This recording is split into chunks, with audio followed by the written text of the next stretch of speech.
அக்கா ஏன் டிஷர்ட் எடுத்து போட்டு எங்க போற? டேய் இந்த டி-ஷர்ட்ல நீ கெத்தா இருப்படா. அக்கா நான் ஒழுங்கா போட்டு தரேன் நீ. அதெல்லாம் தர முடியாது. ஒழுங்கா கட்டு. அம்மா அக்கா தான் ஆசைப்படுறாளா புடேடா. ஓ அக்கா ஆசைப்படுறாளா? தள்ளு. எதுக்கு கசக்குறா? டி-ஷர்ட் போட்டு கற்பனை தான் பண்ண போறானா?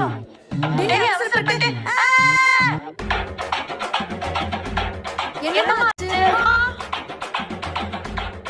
என்ன பாக்குற? இந்த கெட்டப்ப நம்மளோட அழகா இருக்குன்னா ஓரம் புளிய மரம் உட்காந்தா வெளிய வரும்.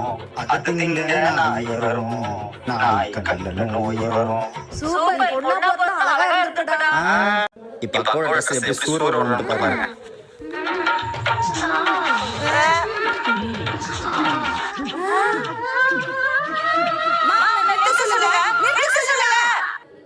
இந்த டி-ஷர்ட் ஓடுமா ட்ரெஸ் வச்சிரு. காலையில ஒரு அழகு போட்டு டான்ஸ் பண்ண போறீங்க. அதை மட்டும் அடிக்கிறேன். டேய்